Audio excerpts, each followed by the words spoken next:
Halløj og velkommen. Det er blevet den 21. december, og dermed også den 4. søndag i advent. Ja. Og I ved jo, at vores adventsepisoder, de plejer at være lidt særlige, og denne dag er ingen undtagelse. Vi har fået en special guest der med. Simon, vil du introducere ham? Jeg vil sige, at det er en mand. God start. Er vi færdige der? Vi var bare godt den her. Ja, det er en mand. Det er en mand. Ja, godt. Ej, jeg vil ikke tilføje noget. Ligesom vores far har været med tidligere. Jesper Dyrsten. Så vil jeg ikke lade det gå helt uhæmmet. Hen, at vi har en Jesper mere med. Jesper, kan du lige sige lidt om dig selv? 3 ting måske. Jeg er en mand, og jeg hedder Jesper. Og Okay. jeg hedder ikke Dyrsten. Pissegodt. Det var 3 ting. Jeg talte selv. Det var godt klart. 1, 2, 3. Yes. Okay.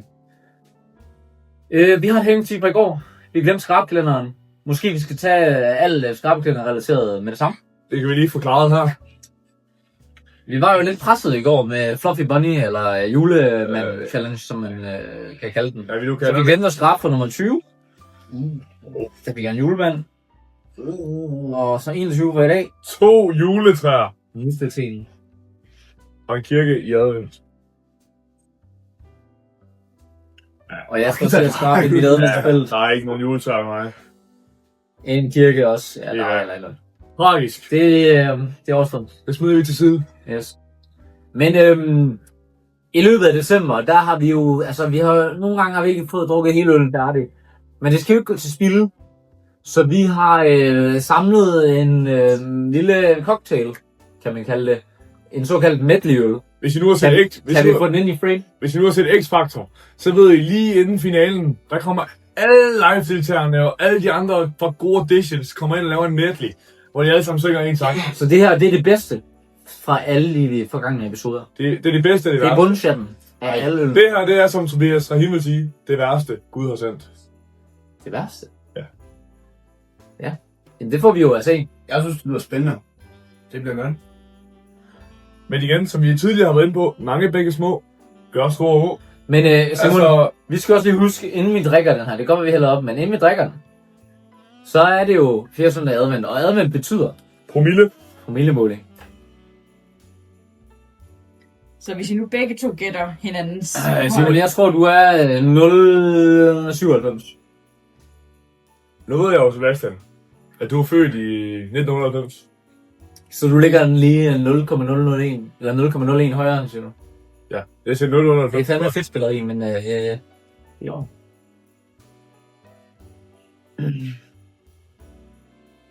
Jeg skal lige have tid til at tænke. Imens kan du smage på særen, eller hvad? Se om... Jeg kan også godt smage nu, Ja, du kan kan man sige. Skal vi skåle, Jesper? Den dufter Af øl. varieret. Ja, delikat måske. Ja. Kan du lige sige, hvad den siger derovre? Den siger ikke noget nu. Den siger 0,75. Det var lavt, jeg regner med så. Jeg er faktisk 100 gange bedre, end jeg forventede. Ja. Hvad var det, du siger det? Ikke så slemt. Er det den bedste øl? Det er det værste af de... Nej, det er det bedste af de værste, eller hvad? Hvad siger man? Og der er en vild eftersmag i. Det er ikke... Hold da op. Ja. Men jeg synes, den er... Du ved, Det er ikke andet der. det er ligesom om, vi tager lidt af...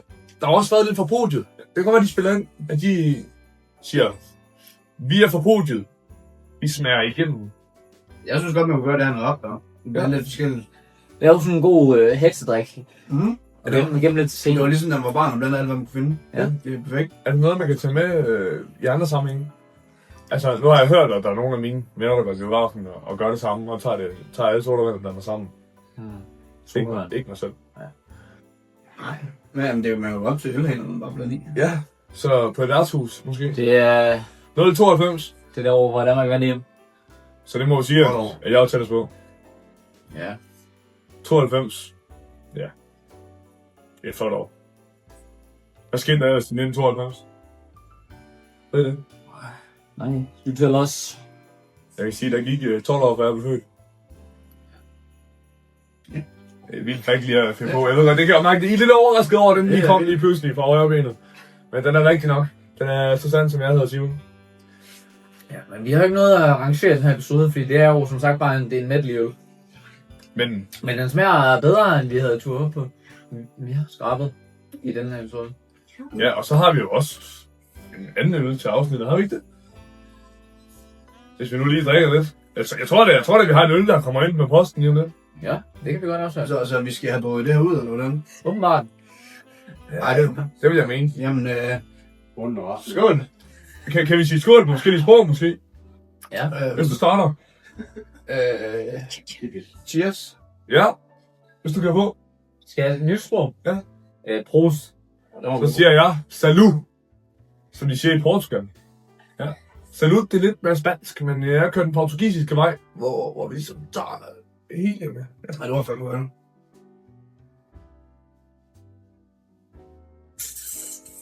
Vi skal lige skulle lade dig inden vi smager på den nye.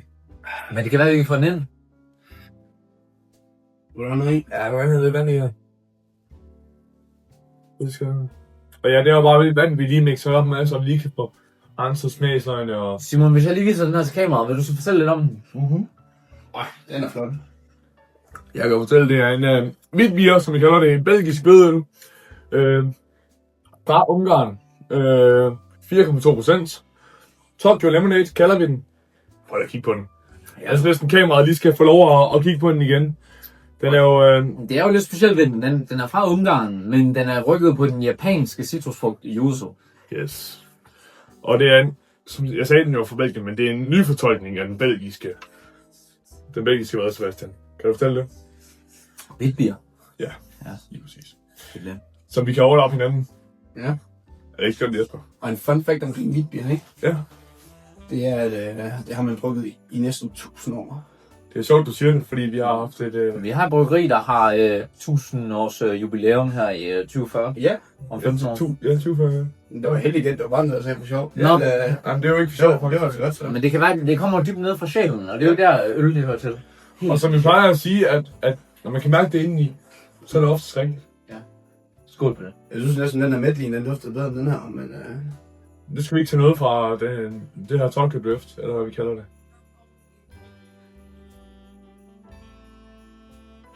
Den er godt nok speciel. Der er nok noget alternativ, ja.